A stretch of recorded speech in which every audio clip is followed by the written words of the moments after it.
Hello, welcome to the Dollhouse. I am the doll, and today I am talking about 8 ways to be less ghetto. These are my cheat codes to the game of life. Following these rules has helped me to have an easier time navigating through society. Um, there are 8 rules, and in my opinion, the first two are definitely easier than the last. Way easier, in my view. The number one rule is to always know where you rank. A lot of people don't know where they rank. We see people thinking that they are way more important than they really are. Like, this happens a lot. People feel entitled to special attention, they feel entitled to money. They don't understand where they rank. I've been guilty of this myself in the past. One example of this is me at work kind of outshining the master and um, over talking my boss, making them look bad because I may have known something or have more experience in a certain area. But hey, the person who was actually my employer, this was long ago when I had an employer, you know, they outranked me. So if they didn't like me, no matter how right I was, I definitely wasn't going to get promoted. Um, Another example of this is people on body cam. People on body cam who are caught committing crimes, but also trying to dictate how the investigation of their crime is going to play out. You can leave your purse in there too. I don't have to leave. You do have to. I don't. What? You're not being cooperative with me, so you're going to be placed in handcuffs. I don't have to do nothing. You have to get what? Yeah. Thanks. Chill out. Yeah.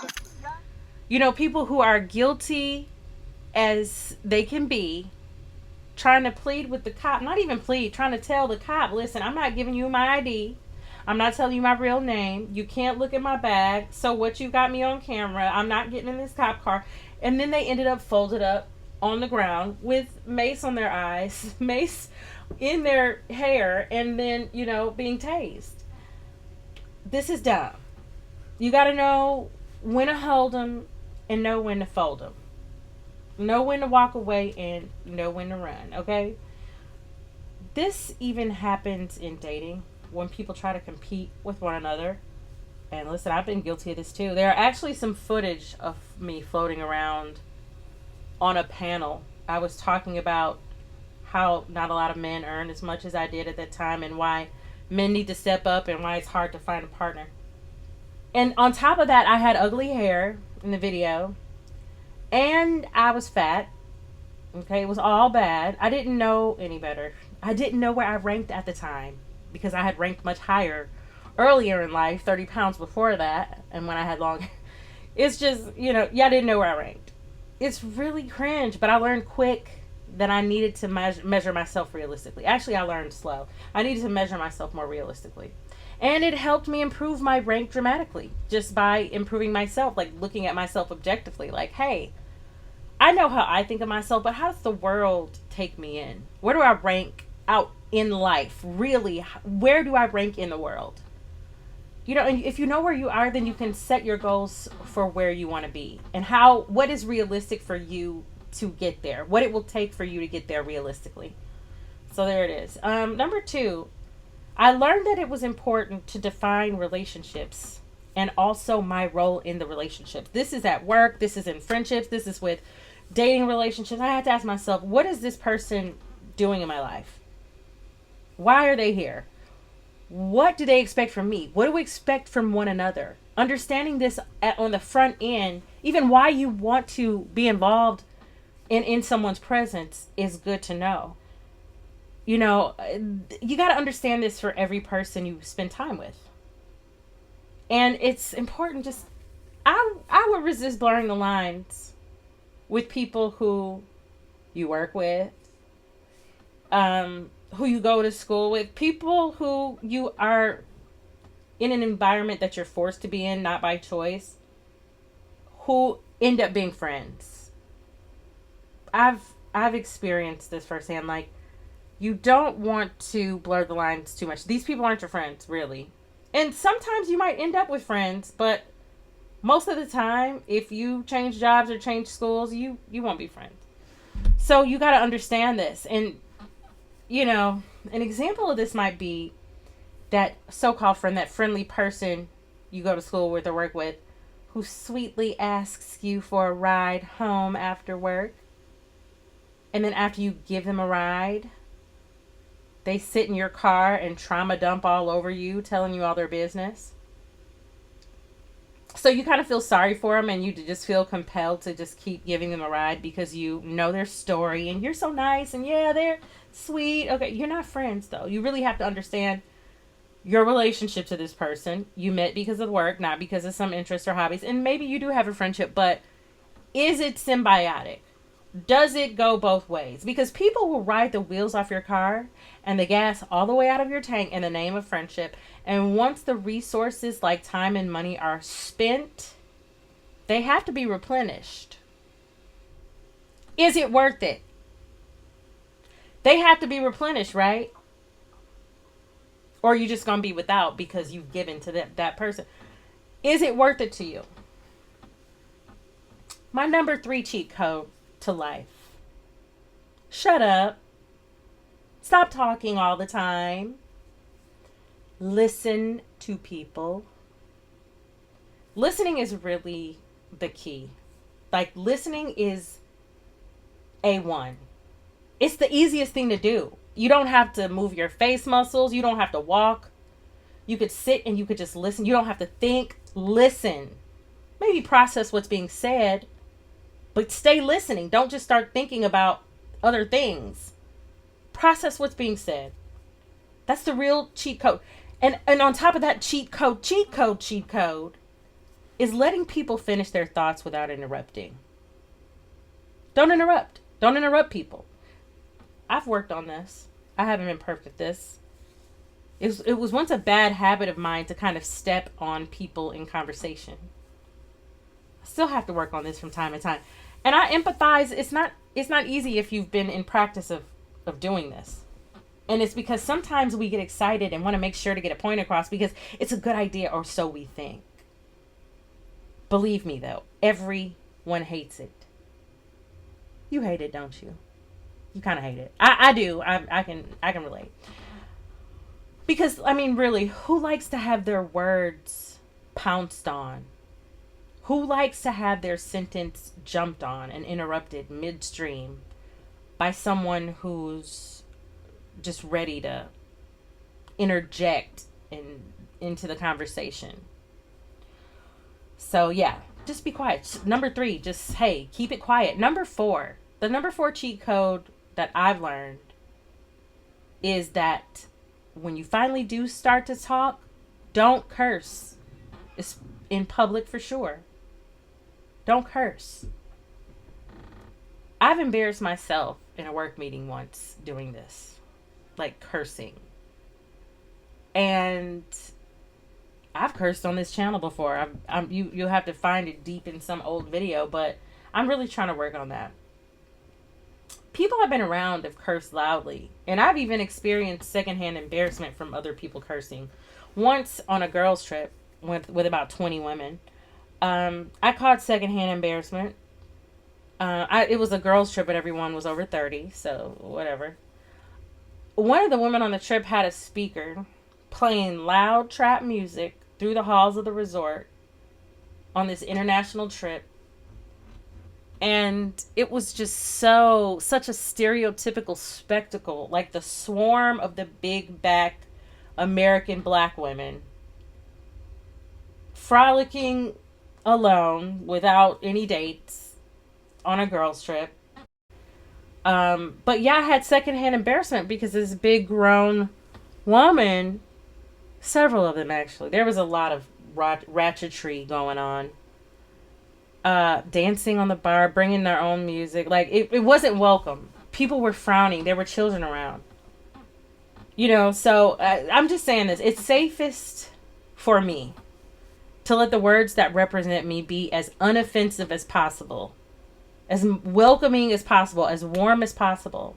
So I'm going to keep trying, Cursing, it can be hard, but I really am trying.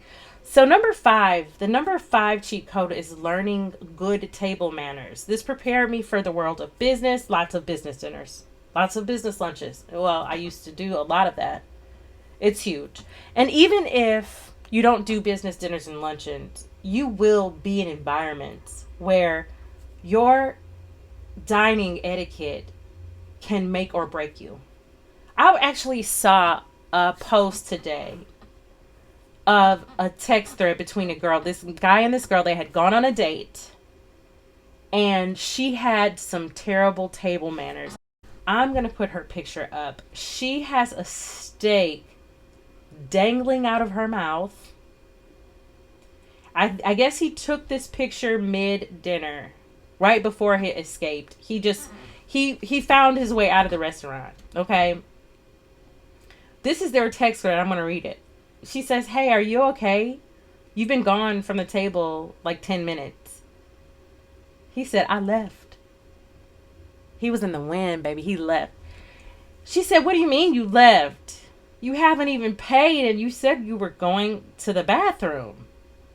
He said, "I paid for my food." She said, "Dude, WTF. I hope this is a joke." He definitely, he kind of took the easy way out and was just like, "Hey, the joke is you, a woman that's almost 40, picking up a steak and biting it like you're an animal." Like, she's definitely the lion queen. She's doing the lion diet to the 10th power. He said, "You're embarrassing and classless, and I hate I ever hopped in your DM. You're nothing like you appear to be on the internet." Like, that's the danger you take with dating. She said, "N-word, I only allowed you to take me on this date so I can get a meal.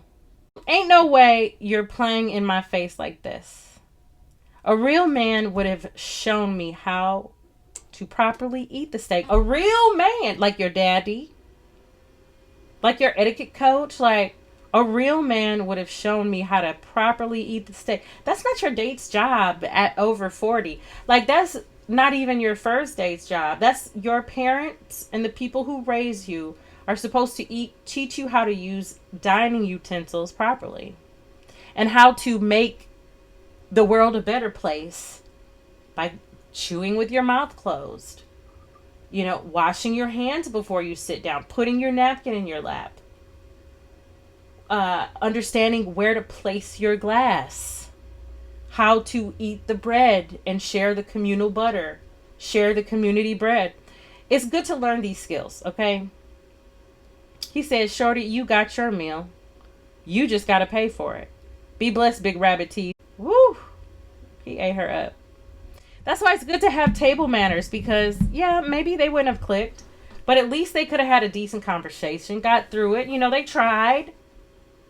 You can watch some YouTube videos on how to eat properly. Get an etiquette book. Emily Post's book is world class and timeless.